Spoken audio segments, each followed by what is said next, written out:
Okay, so it looks like it's recording. Yep. Okay. So it was a distinct pleasure to work with Greg.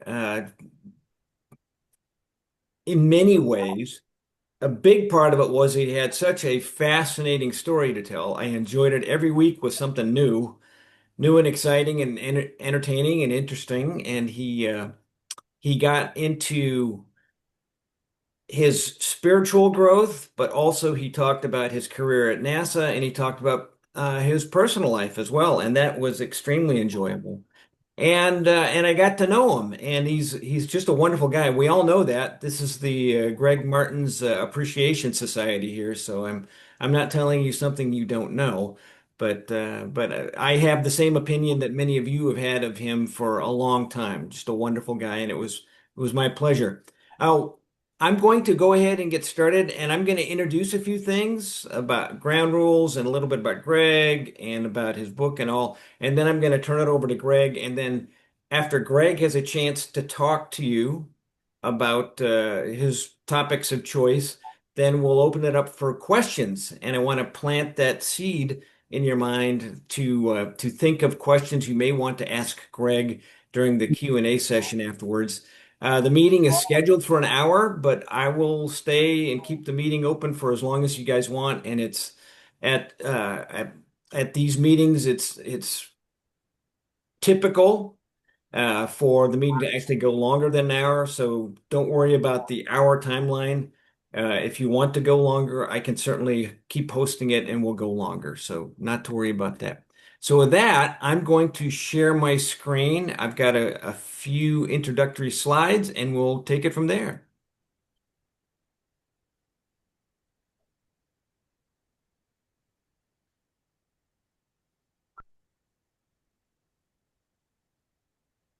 All right. Star Journey Home. Months and months in the making, years in the making.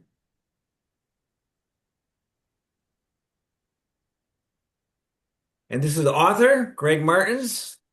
His photo for the book. All of you know Greg, otherwise you wouldn't be here, but you may not know everything about Greg. I'd just like to introduce a few things about him to get us started, and you can certainly ask about these things during the Q&A session. For those who don't know, Greg grew up in Holliston, Massachusetts, beautiful New England town located just south of Boston. Has varied interests throughout high school. He enjoyed playing guitar, jogging, learning karate, and exploring metaphysical topics. So he got an early start on these subjects. Topics such as meditation, dreams, out-of-body travel, human energy field, and the existence of extraterrestrials and UFOs. After high school, he went to Embry-Riddle Aeronautical University in Daytona Beach, Florida, where he got his degree in aeronautical engineering. And a big part of his college experience was that he became an intern at NASA, and this was his dream job. And in fact, his book starts out with that chapter where he learns that he's going to be getting this once in a lifetime experience to be an intern at NASA, which led to his career at NASA. So that's a big part of his life, and it has been for a long time. Um, First 13 years at NASA focused on mechanical development of space shuttle payloads, which was absolutely fascinating. And then at that time, even from the beginning of his NASA career, he found his spiritual awareness growing, and he pursued Native American mysticism and began his lifelong involvement in Lakota Native American spirituality and ceremonial ways in starting in 1985.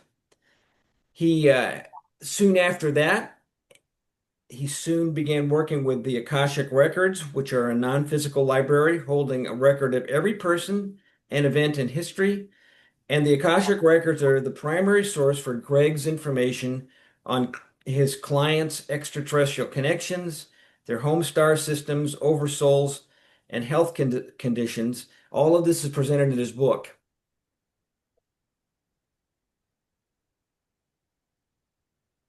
In the middle of his career, Greg was selected for a very special program at NASA, where they actually took him out of his primary job and sent him to school, fully paid, to become a system engineer in the System Engineer Education Development Program, which is phenomenal because the competition to get in that program was very tight, and Greg obviously had exceeded expectations to be able to get selected for the program. And after that, he was still doing engineering, but he was doing it from a leadership position. And in that role, he focused on leading teams of people and developing deployable mechanical systems such as booms, solar arrays, and doors for satellites.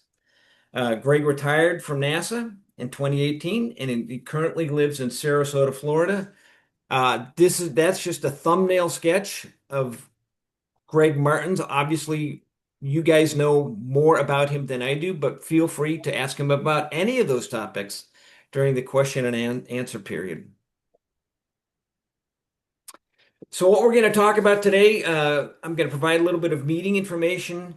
Um, I'm going to give a brief introduction to the structure and the content and the format of the book, and then we'll go to open it up to Greg. He'll speak, and we'll do a Q&A. As I mentioned, please give some thought as to what you would like to ask Greg.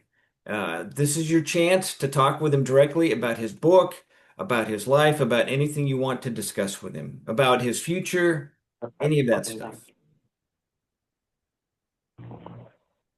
Here is where you can order Greg's book if you haven't gotten it already, and I will provide that in a link in the chat section. In fact, if I could ask you at your leisure, please open up the chat section in Zoom.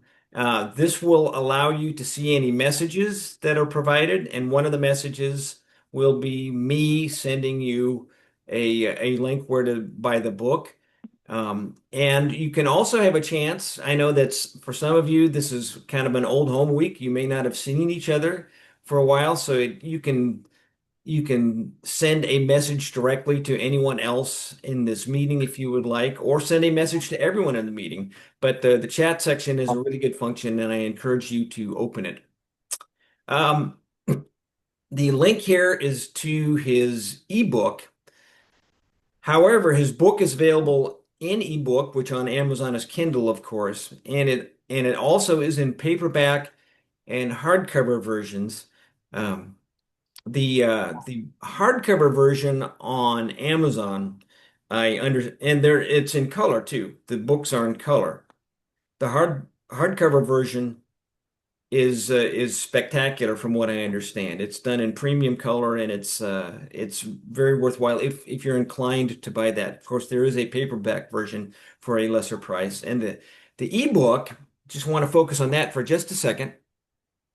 The ebook is uh, uh, is only $1.99 right now. Typically, it's going to be $7.99. And the reason that it is down to just $1.99 is that Greg is in the middle of a marketing campaign with the goal of becoming an Amazon #1 bestseller.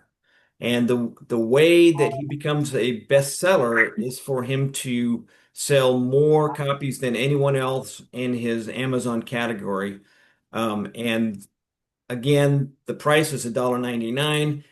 If you're inclined, go ahead and buy an ebook, and you can also buy, and you will have this wonderful ebook, but the paperback and hardcover versions are very good as well.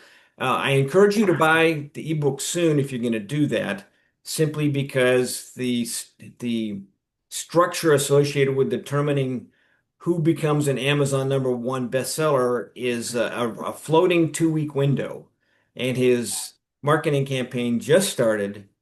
And so within the next week or so, it will be peaking. So if you can, go ahead and do that. That would be great.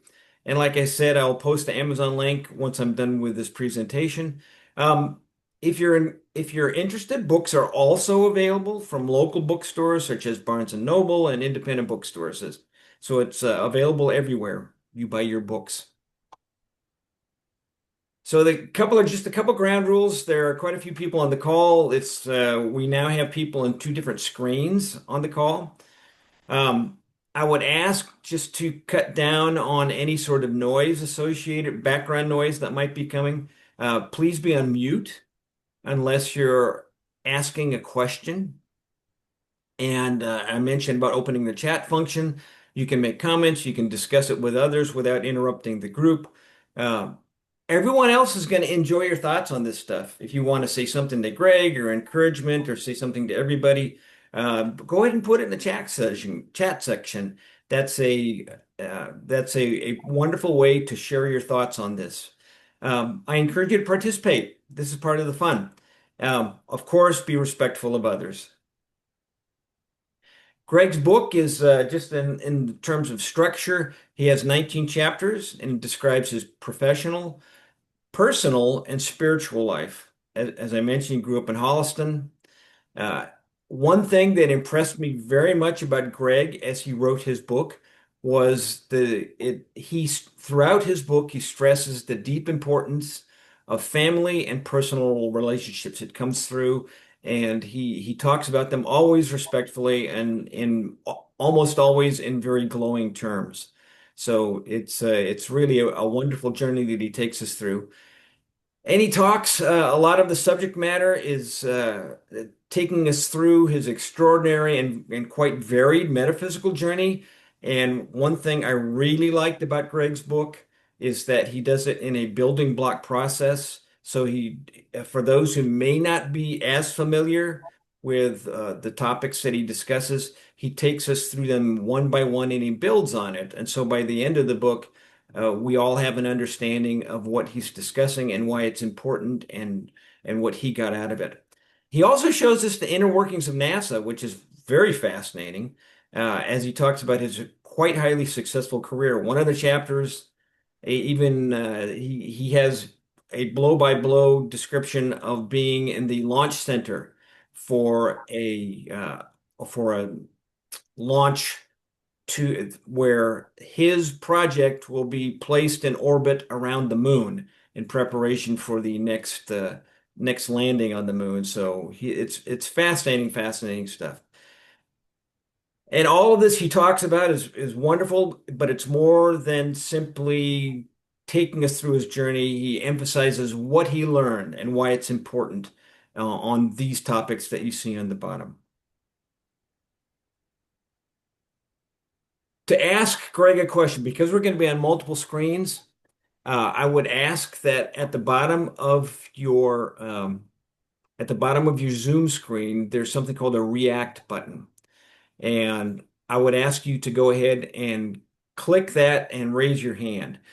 If you're having difficulty with that, don't worry, just raise your hand or speak up if we're not answering. But a good way to do it is click the React button. You'll come to our attention, and then I'll call on you. And you take yourself off mute. Once you're done speaking, please lower your hand and go back on mute. Pretty straightforward. And with that, I'm done. And well, first of all, I just posted the link to Greg's book. So it's there. If you want it, it's available to you. And with that, Greg, it's over to you. Tell us what you'd like to tell us. All right. Thank you, Bruce. Bridget asked a question, is it on Audible? And it's not at this point. Perhaps in the future. A friend I did a Akashic record reading for, I saw the other day, she's from Japan, and she asked me, well, would you like to translate it into Japanese? So maybe someday, right? Um, I'm just riveted about this opportunity to share this book with the world. Um, it's it holds concepts that are not really discussed very in a lot of detail or even at all in some ways. subtitle of this book is Connect with Your Home Planet and Your Oversoul. And the oversoul being the higher component of our own soul. And connect with your home planet. Well, people say, well, that's a nice idea, but can you give me some kind of concrete understanding of how that's possible? So that's what this book is for, is explaining um, these concepts. Um, all this started out because I'm so connected with the stars. I've been this way since I was, a kid. My brother Mike can probably attest to that. Maybe he came home one night and I was standing on the porch in the middle of the winter when it's freezing cold, looking up at the stars, as a 9-year old maybe or something, and just pondering what is out there. There's got to be intelligent life out there.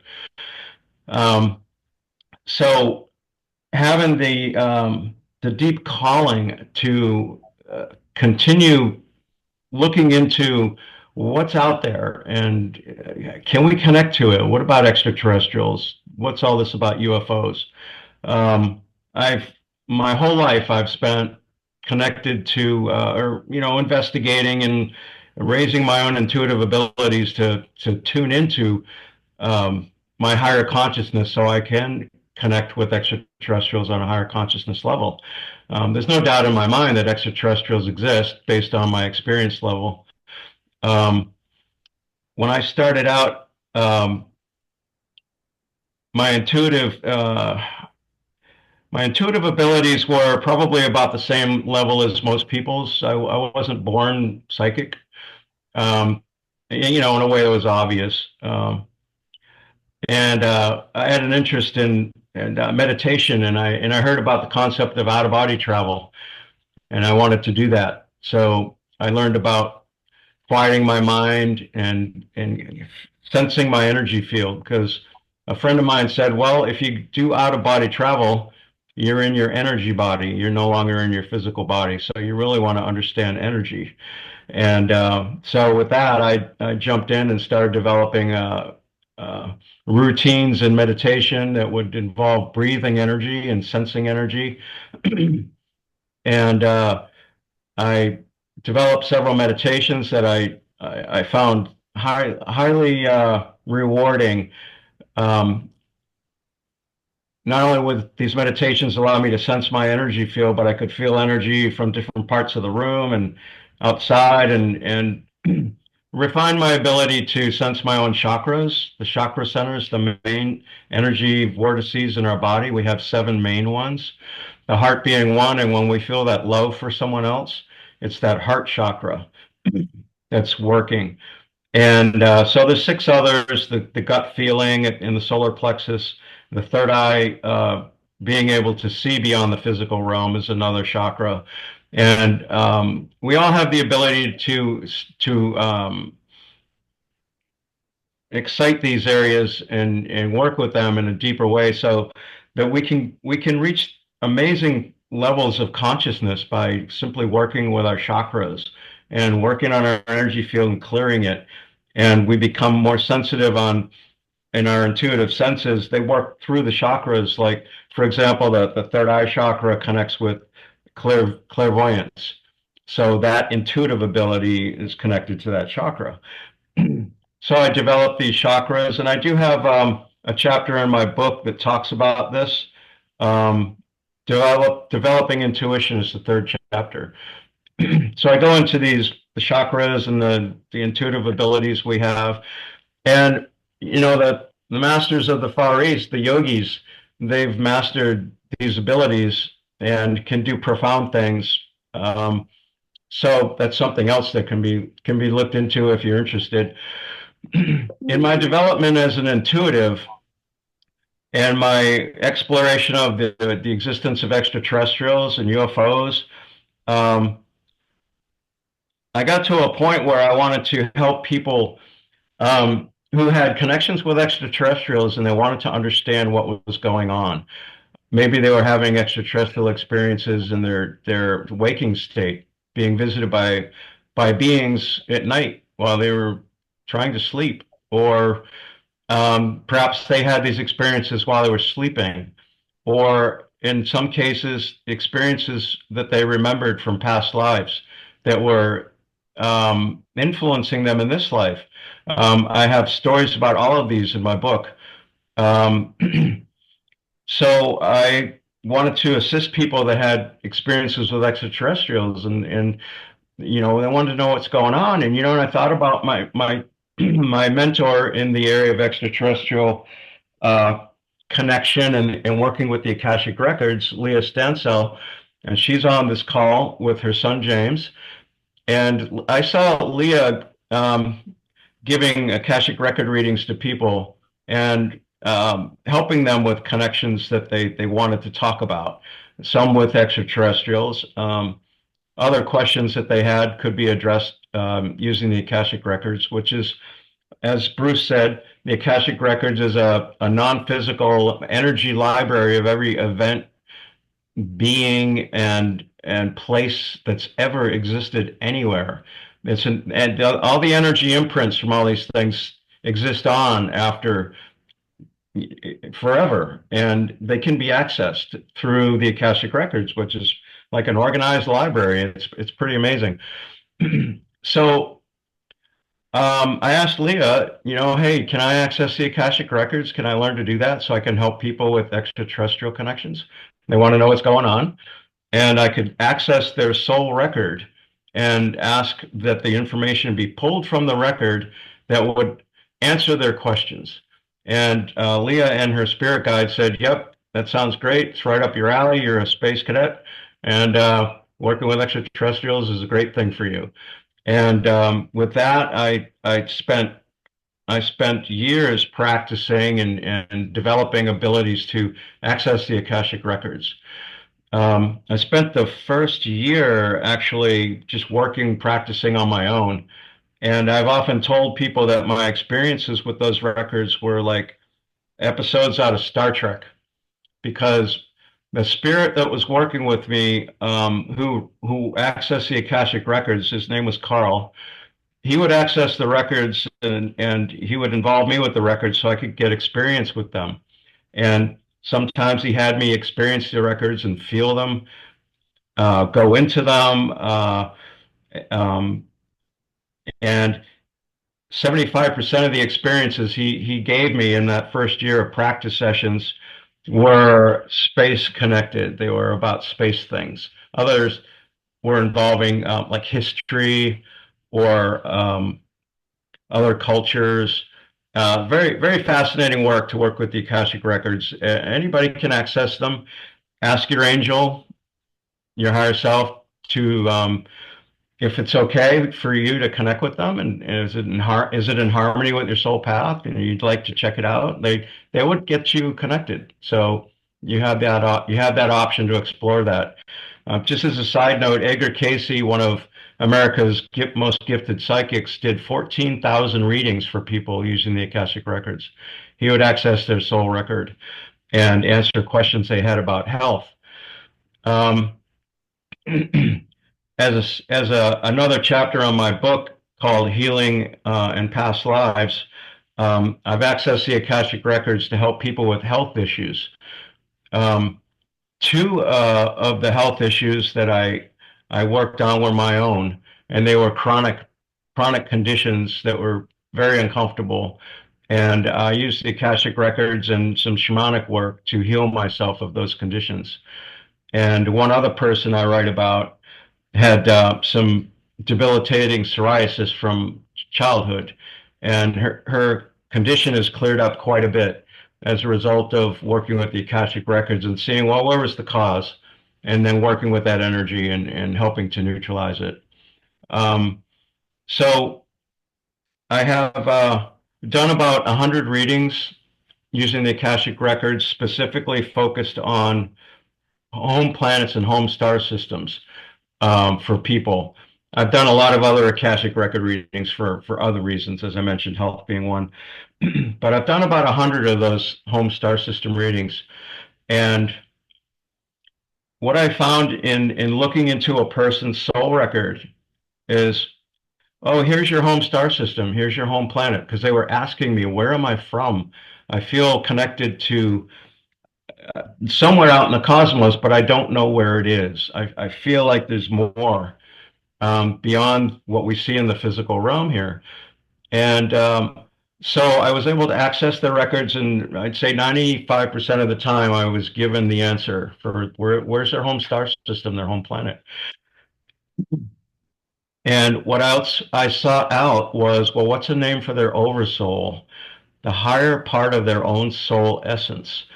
We are much larger in consciousness than we sense in the physical realm.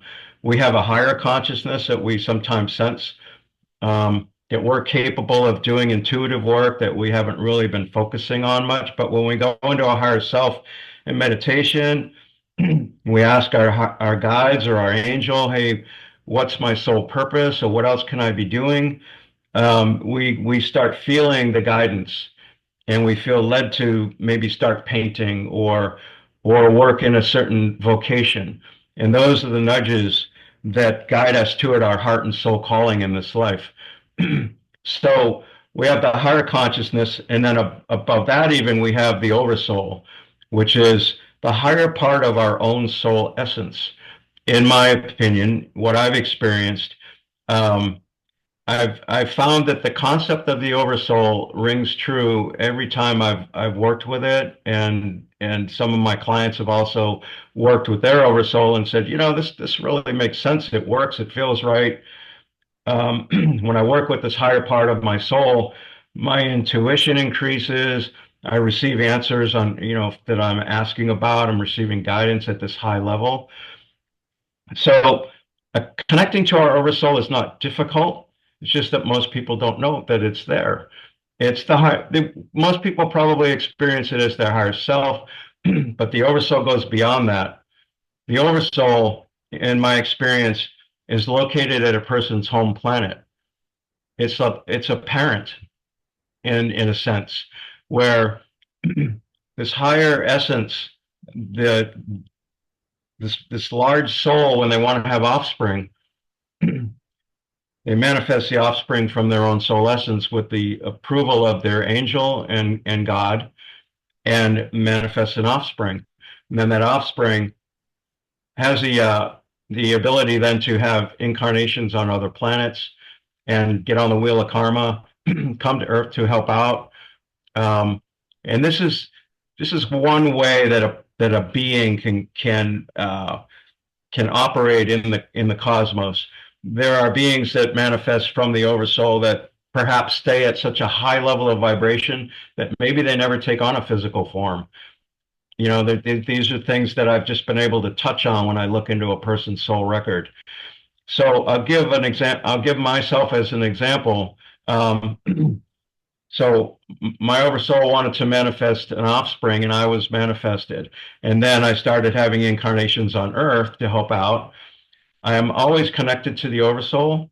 I'm part of my oversoul's essence. That's why they're called the oversoul, the higher part of my soul. And my oversoul has had other offspring, and they're off doing things.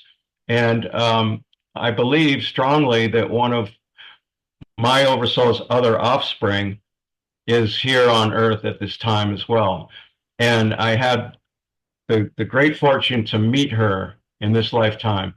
And she shares her story about this connection in my book.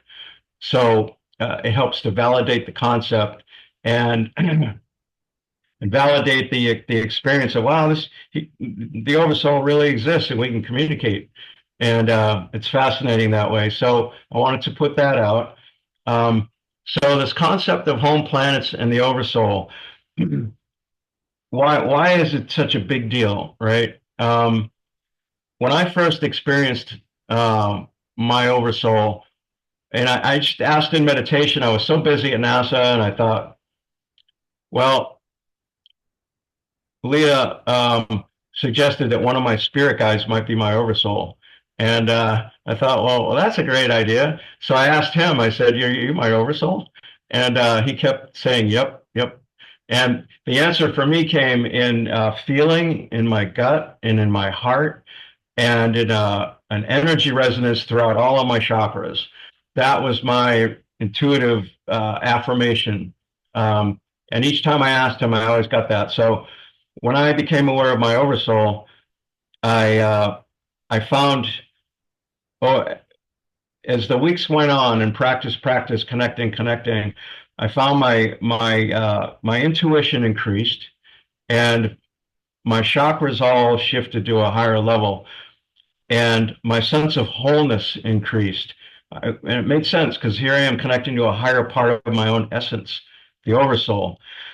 Um, and then I looked into connecting to my home planet. You know, I was told, Leah also suggested, hey, this planet might be your home planet.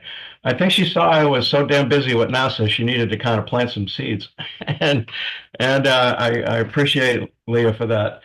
So I asked my oversoul, hey, is this particular planet in the Andromeda galaxy, which is sitting behind you, is that my home planet? And the way he answered that question was by connecting me to it. And I felt a thread of energy coming from my solar plexus and going out to this planet, which we call Kezia. And I felt the energy thread go out, and I felt the connection to it, and it felt homey, it felt safe, gentle, gentle, and inviting. And as I said, I felt it through a thread from my solar plexus. And every time I connect into my home world, I always ask my oversoul to connect me and my angel, because they can do it real quick and do it safely. And every time I feel it, that connection happens really quickly, and it's so nourishing and inviting, and uh, it's like going on a vacation. It's like going home. And I always value that. I treasure that, and it's helped me become more, increase my sense of wholeness and my sense of belonging. So these are a couple of the main things that we get out of the concept of connecting with your home planet and your oversoul. And I really wanted to bring that up, at the beginning of this talk. Um, and I'll just share a few more things. Um, my connection with extraterrestrials was, I guess, cemented in pretty well by experiencing them in various different modalities, like through meditation, um, connecting in that way, or they might show up on their own where I was not looking for them, but they showed up and they decided to communicate with me.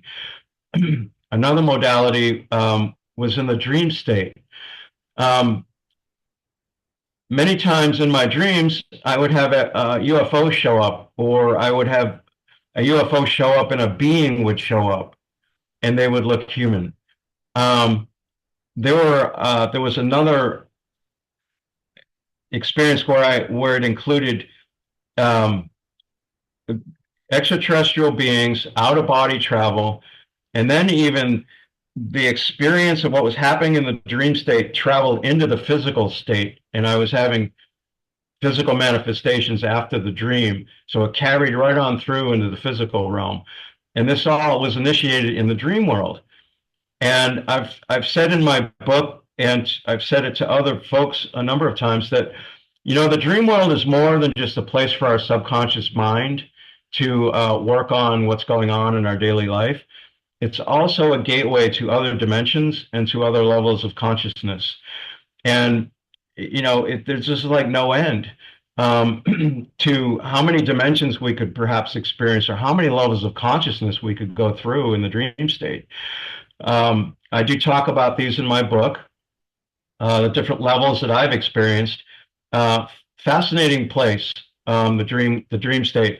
I started working with my dreams when I was 17, and I've kept dream journals throughout my life. And when I felt I had a dream I really wanted to remember, or that was pretty fascinating, I just document it. So I was able to pull from that for the book. And I might add that the experiences that I put in this book are from files that I kept. When I would have a metaphysical experience in my life, I would type it up on the computer, or I'd handwrite it out and I'd keep it. There was always something in the back of my mind that said, you should document this stuff. You might want to write a book someday. Well, here we are. And so I pulled from that, and there's lots and lots of detail in the book, which, that comes from those files. And what I've chosen for, well, the other piece, I was mentioning extraterrestrial connections. The other experiences that I've had involving ETs involve um, connecting you with the Akashic records, and another one would be out of body travel. Um, Bruce mentioned I've been involved in Native American ways, and I've been on Vision Quest ceremony probably about 16 times. I think I've done that over the decades. And in three of my Vision Quests, I was taken out of body by extraterrestrials and brought up to their spacecraft. And they did not let me see them, but I was able to experience things there and then in meditation intuitively afterward that to me validated that those were extraterrestrial craft. And they took me out of body fully conscious. And in fact, in one experience, I was lying there under my plastic on Vision Quest because it was raining out, right? And I had my sacred pipe, the peace pipe of the native people, the Lakota people. I had it wrapped like this, and I'm in my clothes, and I'm sleeping. It's 2 o'clock. It's raining. It's plastic, and I wake up all of a sudden, and I hear a clairaudient voice, like if Bruce was standing next to me on my blanket. We're going to take you out of body now. Just is that clear? And I said, okay. I felt comfortable with it. And then I got yanked out of my body. They yanked me right out of my body from the hip and the shoulders. And then I appeared on a craft and had an experience. And I write about these out of body experiences in my book. So, in addition, I've done Akashic record readings for people that involve their extraterrestrial connections, like I mentioned. Um, in one particular example, an extraterrestrial came in during the reading because he wanted to help out with the reading. He wanted to help the client. This was a woman who had been having extraterrestrial connections, and her daughter was having experiences that were unpleasant with extraterrestrials. She was part of the hybridization program, and her experiences with extraterrestrials were not pleasant. Um, she was in fear, and she didn't know what was going on. And when my client was asking me about it, an extraterrestrial came in, and he was standing on my left, actually, this one, and he said he was working with the daughter, and he explained what was going on and that it was actually a benevolent exchange, but she was unaware of that. So sometimes extraterrestrials come in that way. Um, and I do write about the interfaces of ETs during Akashic record readings sometimes. So that helps to validate the existence of extraterrestrials and just give an example of how um, we can receive information about our experiences um, through connecting in with higher consciousness and other beings, or through accessing the records. Um, there was a time. Well, I'll leave it at that because I know we don't have all day to talk about this. Um,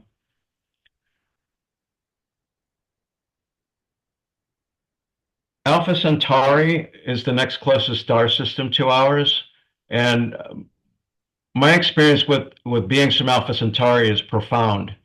And I wanted to let you know that I do have a whole chapter in my book about the Alpha Centauri beings. I was introduced to them by a woman who had been having experiences with the Alpha Centauri beings her whole life. In fact, they would come into the house in spirit form, probably, and she could sense them. And what she found on her own was that was her home star system, was Alpha Centauri, and that her homeworld form is the beings on those planets, and they do have somewhat of a reptilian look to them. However, they are benevolent. Um, on my homeworld, we have a lot of hair.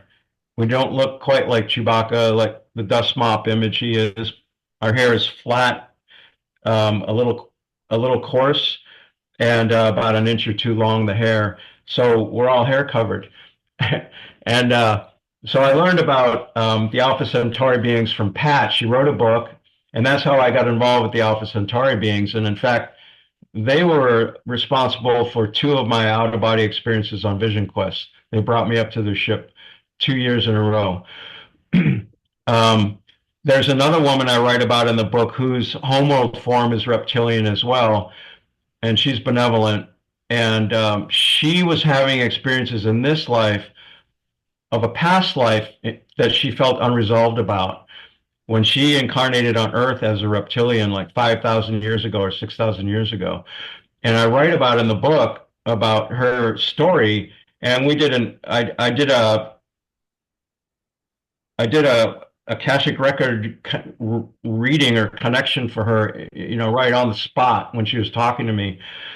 I just told my spirit guides, hey, if I can be of any help right now, just, I'm all ears. Just pipe in and tell me what to share with her. And she received emotional healing at that time because of what they said and what I received intuitively from them. That was another experience where a member of her race came in and shared to help her alleviate her emotional distress. And she said, I'd never told anybody about this story. And she said, things that validated the information that I gave her and validated the existence of the extraterrestrial that was talking and sharing with her because she could then feel his energy. So, a couple of good examples of how we we are connected to other planets and about what our homeworld form might look like. Um, People give reptilians a bad rap, but they're not all bad. So I just want to put that out there.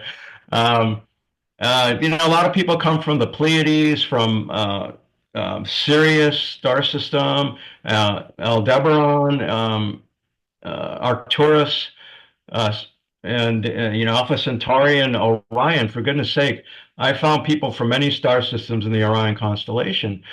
And I even had a client that said to me, "Hey, would you?" Um, what they told me was that once I reported the star system that I felt they were from, they said, I had that same star system in mind before I asked you to do the reading for me. And it was an obscure star system. So they had already heard that in their own head that was their home star system. And when I looked into the Akashic records, I found the same thing. So it's just like, okay, high five for the Akashic records. The information is there; it can be accessed.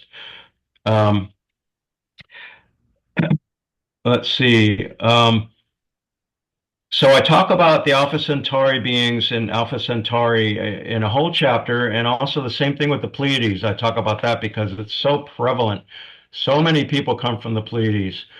Um, it's important for me to put out this statement that I would say 90% of the home star system readings I've done show or indicate that um, their homeworld form exists in a dimension much higher than the Earth plane, much higher vibration.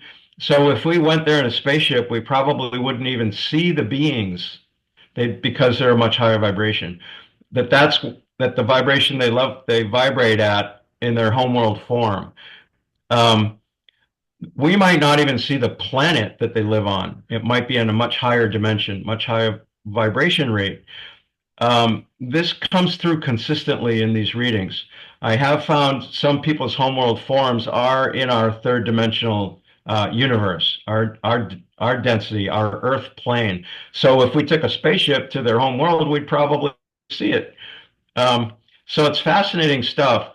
Um, this is important because people say, well, how could somebody exist on a planet in the Pleiades? Those stars are hot, young. There's no time for life to evolve, and they put out tons of radiation. You can't exist around those stars. And so I looked into that, and that's how I answered the question is we could exist on much higher levels of vibration where the physical laws are different in that dimension. So the radiation from the star won't affect you that way. It's different. um, I also have a chapter in my book, and then I want to talk about NASA. When loved ones pass away, Bruce encouraged me to write about this because I shared with him different experience I had had in that realm. And so I wrote about my experiences with the other side of the veil, sensing what's over there, and then also sensing loved ones who have passed away. And I felt that was, I'm really happy with the chapter, and I hope that if someone does have someone they're grieving over, that this chapter will make a difference in your life. And finally, I'd like to mention NASA. So I worked for NASA for 35 years as an aerospace engineer, and I was just blown away with the career that I had. I was so blessed. I lived my dream working for NASA. And, one other environment was just totally in harmony with my soul calling, but to work in the space program. I worked in the space shuttle program for about 13 years, making spacecraft that would go into the space shuttle. And, I'd get to travel to Kennedy Space Center and be responsible for the physical handling of the craft, from the time it got to Kennedy Space Center and flew and then came back and bring it back to Goddard Space Flight Center in Maryland, where I was working. So, working in that realm, being around space shuttles, being on the launch pad, talking to astronauts, I write about that in my book. I have several chapters that I write about NASA projects I worked on and what it's like to work for NASA. How do we do it? How do we create these spacecraft? So I have photographs that show, my projects and different levels of advancement and in the space shuttle, and there are things that most people never hear about with this space program or see these photographs. So these are unique photographs that most people don't get to see. Um, as Bruce mentioned, I worked on a spacecraft we sent to the moon. That was the highlight of my career was that spacecraft called the Lunar Reconnaissance Orbiter. I was the lead engineer on the high gain antenna system, big structure that held the main antenna that would send back data, send back the photographs. It was the main antenna, and it involved two motors and a whole bunch of other systems were on that item. It's about 8 feet long.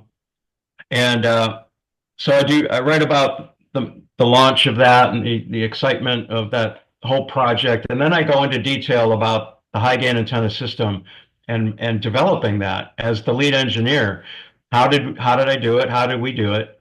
What's involved? And it's an exciting chapter. So I put that in there. How NASA does what they do. So at this point, I'd like to open it up for questions. Thank you. All right, thank you, Greg. Fantastic. You covered a lot of ground there. We do have a couple people in line for questions.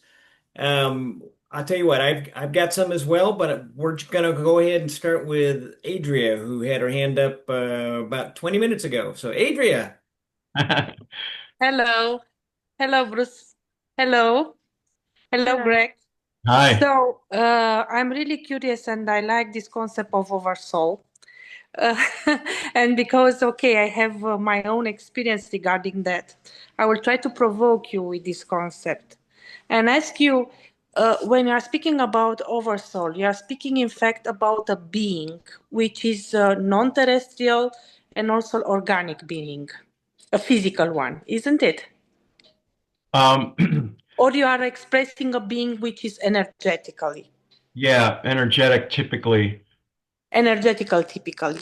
Yeah. So my question will be why this non-terrestrial being which is energetical most of the time will not be in fact a split soul, so will choose to send, I don't know, 20% of his conscience in earth for being reincarnated and another 20% on another planet and so on, and but in fact it's the same non-terrestrial being which splitted his consciousness. Why you choose to use this word oversoul? Because for me it's split soul, split conscious. Well, the oversoul is like the parent or the octopus, correct? So the oversoul is the head, and all the arms are all the offspring. And we're experiencing and expressing, and all of that goes into the oversoul. The oversoul is always experiencing it. So in that way, there's the oneness concept is maintained. There's never any separation. So I am always part of my oversoul, all of the consciousness. Now Yes. on my homeworld, my oversoul will be standing in front of me, and Mhm. I'm in front of him, but we are both the same soul essence. And Mhm. somehow the aspects of consciousness that are the oversouls are able to be manifested outside of his physical form. So on my home planet, we could touch each other, and in that way we would be physical in that way, but on a much higher dimensional plane. Like I've been in the astral plane, out of body, fully conscious many times, and the Mhm. physical laws there are different. I could walk through a wall or I could lean up against it. So there is a physical nature, I guess, in each dimension, that's applicable to that dimension. So to fully answer your question, there's never any separation. Yeah, so are you referring to the fact that is the core soul, is the in fact is the oversoul, which is pure as energy, as an energetic being, and the other parts, which are reincarnated, are learning lessons which are integrated in the oversoul in the end. Yeah. If it's correct what I'm saying from your point of view. Yeah, and let's take it to another higher level. All the oversouls and all the beings and all the dimensions, maybe some don't become oversouls. I imagine that's true. But all the beings in the universe at those high levels are all part of the creator, just in the same way. They have uniqueness and identity, free will and choice as an oversoul, let's say. Um, and they're all part of God, the universe, creator, no separation. They just have uniqueness and identity that can be that are attributed to them. So they have a personality, a look, all of that. So that whole concept, it just trickles down. It just continues trickling. What about, because you have experience with non-terrestrial beings and also the UFOs, what about non-terrestrial which are able to split their soul? So let's say part of them are okay as physically in one planet, and another part of their consciousness is reincarnated in on Earth. Do you have such examples in your reading or in your experience with clients? Greg. Um, I have one story, and there are more, but one that comes to mind is, and I mentioned it briefly. A woman here in this life is a reptilian on her homeworld, a benevolent reptilian, and she had a life here on Earth when she was a reptilian. She was in a reptilian form. So Mhm. you can see she could incarnate here in her homeworld form, or maybe she didn't incarnate. Maybe she traveled in a spaceship. I don't know in that lifetime. But in this life, she's a human. She's in humanoid form. But her Okay, form is reptilian. reptilian. Okay, okay. Thank you. I'm really interested on this topic. You know it. And my second question, not to keep it too long, how you manage to balance? You have your metaphysical experience and also akashic record for a long, long time now, for years and years. In the same time, you had in the past a career as engineer, which was pragmatical in NASA. How you were able to balance both the astral part and all the metaphysical feelings and emotions and clients and so on, and on the other side a pragmatical job as engineer. Thank you, Adria, for your questions. When I was doing the engineering, I was very busy, so I spent less time with the metaphysical. Once Mhm. I retired, then I was able to go full time into the metaphysical and the music, as I have two CDs of music and I like performing. But I never let go of my connection metaphysically. my views of the universe and consciousness were always uh, from a higher consciousness perspective, and I always spent time looking at my dreams or meditating or going on vision quests, being involved in some way, working with my energy field or having fun exploring, about these topics, these metaphysical topics. So I never felt that there was a conflict between science and engineering and the world of metaphysics and consciousness. Ever, I never ever felt like there was conflict, and even with religion and spirituality, I was raised Catholic, and I've never found a conflict in Christianity with the metaphysics. My uncle Joe was a Catholic priest, and I said, hey, the fundamental Catholic faith says don't interact with spirits because you could be messing with the devil. And I said, what's up with that? Because God has many helpers, and they're in spirit form and physical. And he said, that's correct. He said, in our theology, we're taught there are many spirits, and they're good spirits, and then there's ones that are not good spirits. So you have to use your discernment to decide if you're communicating with a good spirit or one that's trying to trick you. And developing discernment techniques in the world of metaphysics and talking with spirits and energy and animal spirit helpers and all that, we need to use discernment. And when we get involved in this field of metaphysics, we learn discernment techniques. How does our energy body respond? Do we feel good and comfortable with the spirit that's coming in and wants to talk to us? Or do we feel something giving us a red flag or a yellow flag that says something's not right? And if that's the case, then what I say is, I command you to the throne of God now in the name of Jesus Christ. And they got to leave. And if I need some extra help, I call on Archangel Michael and I ask him to help, and he'll take them away. Um, so a little bit about that. Thank you. Thank you too. Congratulations. Thank you. Before the next question, I just want to remind everyone we're past the 1 hour point, which is perfectly fine. Just wanted to let you know that's the scheduled part of the event. I'll be here. We'll be here for as long as you want. That's great. Just wanted to let you know that we're at the 1 hour point right now. Laurel Ann, you've been very patient. If you want to ask your question now. Let me unmute. Hi, Greg and everybody. Thanks for all that information. And thank you for the book. Can you hear me? Yes.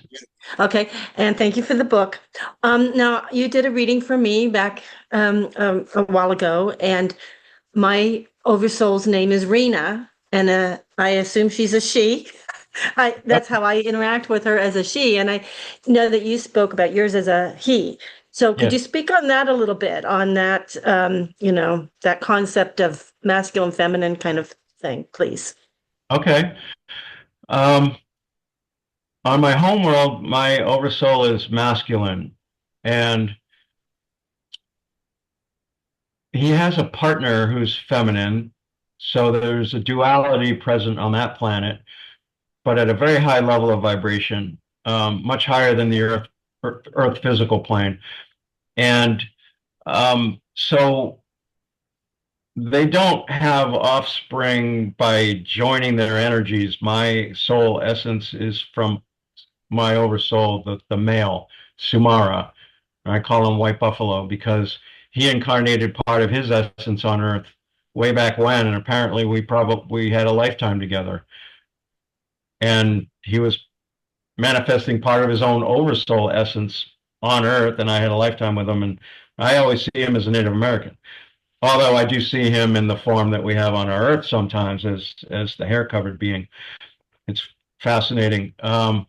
So you can manifest as a child from either a female or a male on the home world.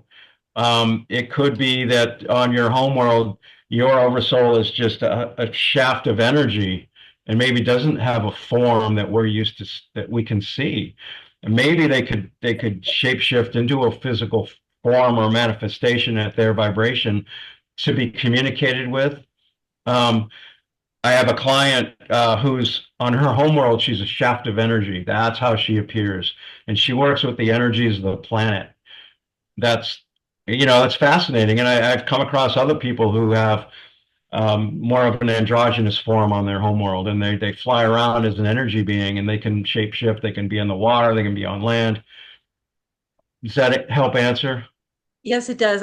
How I see Rena is she's really big and she's not like human form. Well, she kind of has like a human look about her, but she's really big.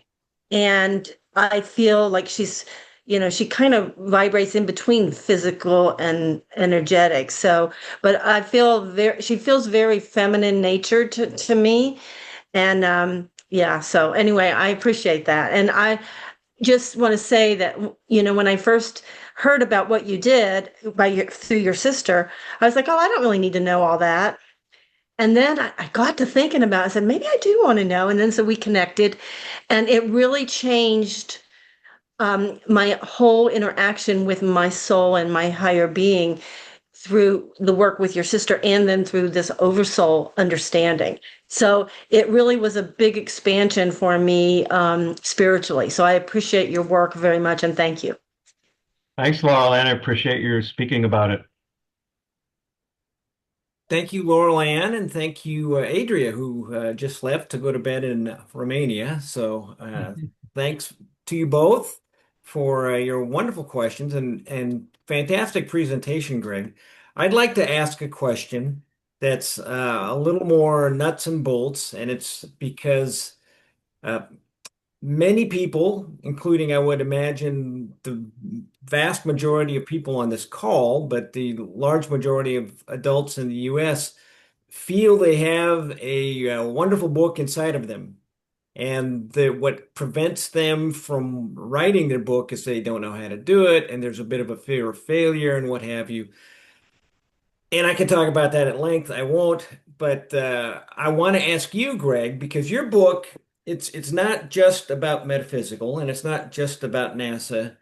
It's about both of those two very different topics in their own way. They're related, but you also talk about the personal side of your life growing up, personal relationships throughout your life, and you do a magnificent job of talking about all of those topics. So there's a mix of things. They're all fascinating within your book. My question to you is, what was the most difficult topic or chapter or however you want to describe it, but what was the most difficult thing that you wrote about within your book? Wow. I'm looking at my table of contents. Most challenging thing I wrote about. Let me clarify. What was the most difficult thing for you to write about? What was hardest for you, either in terms of trying to describe something technically or trying to describe something in a complicated topic in a way that people would understand it, or trying to describe something that might have been really painful to you emotionally? Well, I would hit on a couple of things. One is describing Akashic record work. Another one would be um, Akashic record work. Describing the oversoul was a little challenging. Coming up with examples. Um, Bruce and I worked together on formulating the chapters in the sense of I'd write a chapter, um, in a way that I felt got my concepts down, and then Bruce would look at it, provide ideas for maybe rearranging the chapter, moving information or expanding on this concept, expanding on that concept. What did you mean by this? How did this make you feel? What did you learn from it? So those were all great writing, uh, pieces of guidance that help make a chapter become compelling and inviting and interesting. And so I would implement his guidance, and then I'd write the chapter again or embellish, and then I'd send it to him again, and then he would look at that, and then he would provide another critique for the next Friday when we would get together. We got together once a week on Zoom, and I'd look at his suggested edits in Word form, the Word document, and would track changes on. And then we'd get to the point where I wrote the version I felt he was final, and he would look at it and go, "Yeah, that's good. I like it. It reads well. You've hit you've hit you've explained things well. You've shared how it made you feel. What did you learn from it? So that the reader will feel like they have something they can take away and use in their life." And that process was I would really need to allow myself to go into my heart and come from that direction, um, not get too caught up in my head. Writing about the Alpha Centauri beings and writing about connecting with star people on higher levels of consciousness was a challenging thing to write about, because I wanted people to believe what I was saying. Well, how do I make it sound convincing? I'm on a class. I'm sorry. Hey, Ani, can you mute your phone? Yeah. Yeah, thanks. Good to see you. Hey, sorry. That's okay.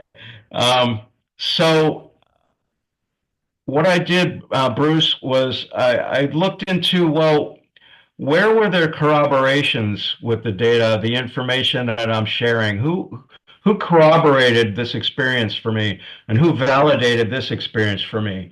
And even one of the validation points came from looking at a book about the Hathors. Ken, can't remember, Tom Kenyon, I think is his name, right? So he wrote a book about the Hathors, these ETs, and I have a client who's a Hathor on his home planet. I found that in the Akashic Records, and I received some stuff from the Akashic Records, that these beings come from another universe. They go through a portal at Sirius, the star system. They come into our universe that way, and they like to hang out on Venus and the energy on Venus, and then they work with Earth and do other things, and they help humanity. And I was like, okay, well, that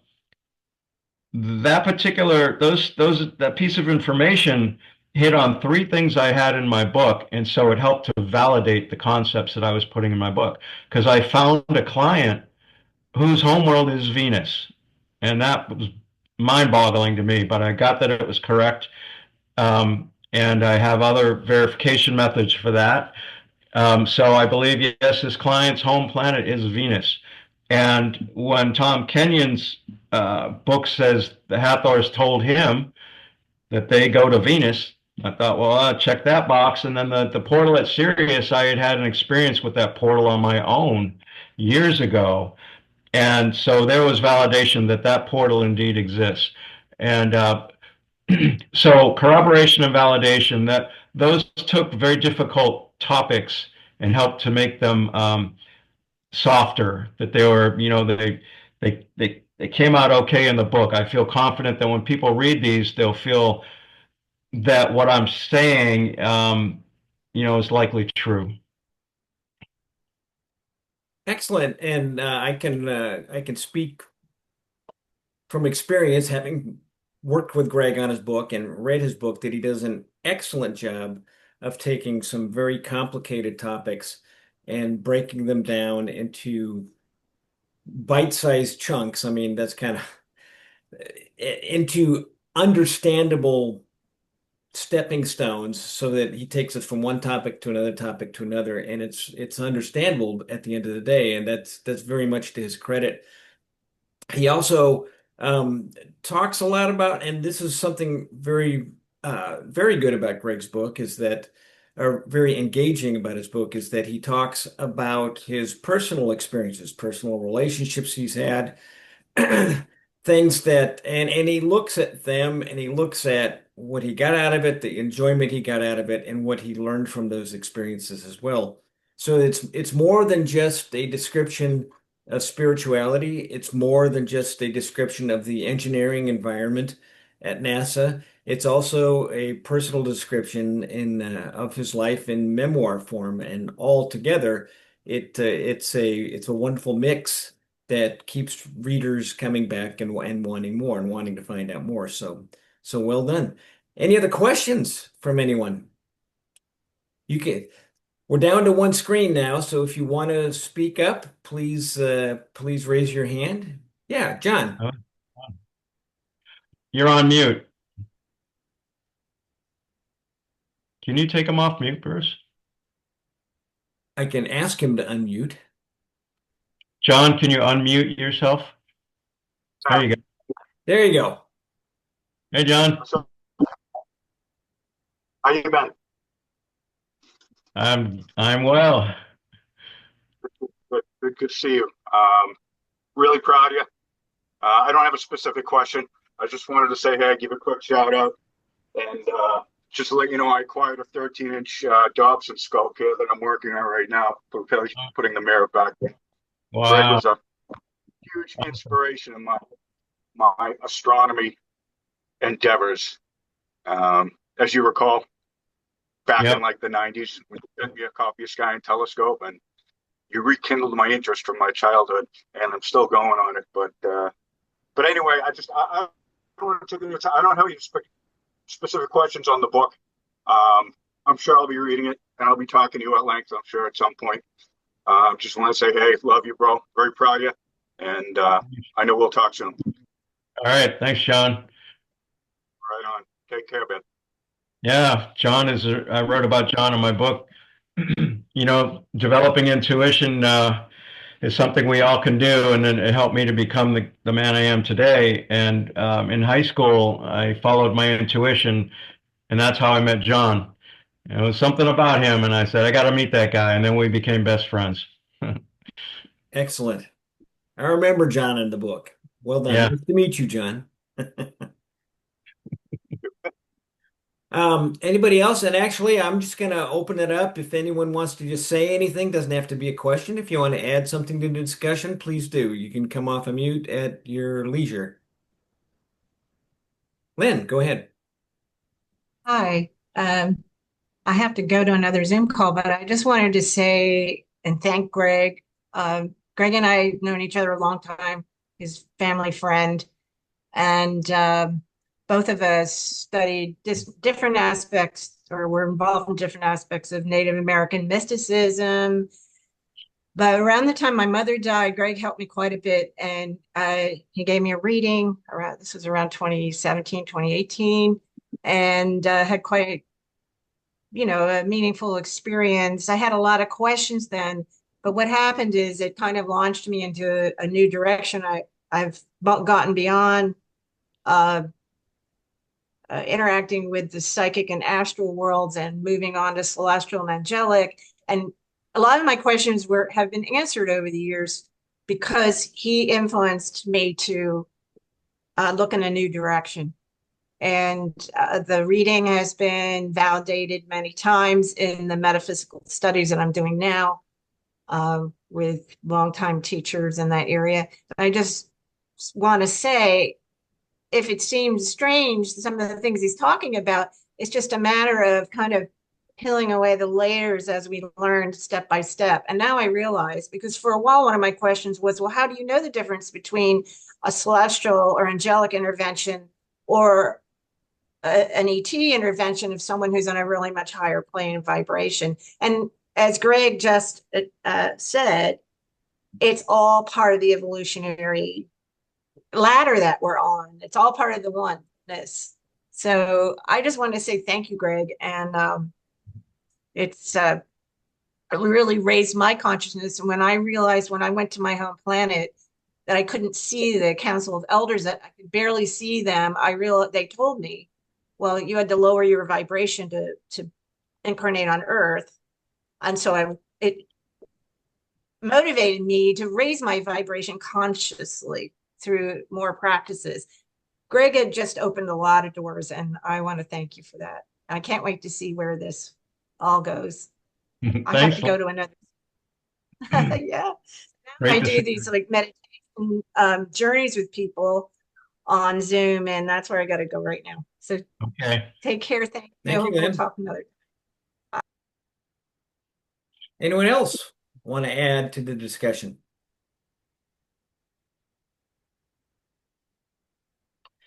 Okay, well, I tell you what, we'll go ahead and wrap up. Before I turn it back over to Greg to have any closing words, I just wanted to say that if you're interested in writing your own book, I run a program. Greg was a part of that program, obviously. It was a writing from the heart program, and there was coaching afterward on a weekly. It can also be on a biweekly basis. And if you're interested in that, please reach out to me, and I would be happy to discuss it with you some more. That would be great. Greg, you got the last words here, buddy. Thank you. I want to thank everybody who's come, and it's been an honor to be given the information and the experiences that I've put in that book. And some of these experiences involve you guys. I've known you for a long time, a lot of you folks. And so you've made my life the way it is today. You've helped to, and some of you I've written about, that you're mentioned in the book. I also change people's names in the book, so people have privacy. Um, Bruce is an amazing coach, writing coach. So I encourage anybody who's interested in writing a memoir or a book of any size to reach out to Bruce. Very reasonably priced and a blast to work with. Um, Bruce has had his own levels of metaphysical experiences, and Bruce is also a retired colonel from the Air Force. He was a pilot. He's got some amazing stories to share about flying KC-135s and refueling aircraft. And Bruce has a book out that became an Amazon #1 bestseller called Aim Point, Air Force Pilots' Lessons for Navigating Life. It's an awesome book. I've read through it a couple of times. So Bruce is a wealth of knowledge and experience and a great writing coach. So and as MK Mueller said earlier, um, she's Bruce's sister-in-law. Bruce is a really good writing coach. So anybody interested, reach out to Bruce and he'll help you with crafting your book. Thank you very much, Greg. I appreciate the plug. Thanks a bunch. Anything else you want to say to the crowd here? This is great. Um, this book talks about who we are on higher levels of consciousness. And even, just for that alone, I encourage reading the book. It talks about developing intuition and our connections on higher levels and who we are on the higher levels. And if some people say, well, I don't know where to start with metaphysical development or intuitive development, I purposely shared in my book how I developed my intuition, so that the reader could, when they got to the end and I start talking about going into the Akashic records and getting information from them and connecting it with ETs and writing about home planets and connecting to them and oversouls. I specifically shared how I developed intuitively and grew all along my life, so that when people got to those really in wow areas of the book, that they would get the sense that I probably was able to gather that information correctly, and that it was possible for me to share that information, to share what were the stepping stones in my intuitive development. So there's a wealth of experiences and sharing about intuitive development, maybe that could help you along your way too, if you're interested in that. There's some really fun stories in there.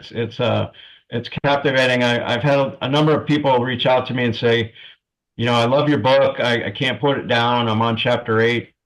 And, I share that humbly. That's what, there were some reports are that I'm getting right now. Excellent. Congratulations, Greg. I look forward to talking with you again soon and maybe even working on a future book. You did an amazing job with this. You put your heart into it, and it shows. It really does. Thank you so much. Thanks to everyone for being here at the book event. And with that, I'm done unless anyone wants to add anything at the very end. And thank you for hosting, Bruce, and may all of you be blessed today. Thank you, Greg. Thanks, Greg. Yeah. Thank you so much.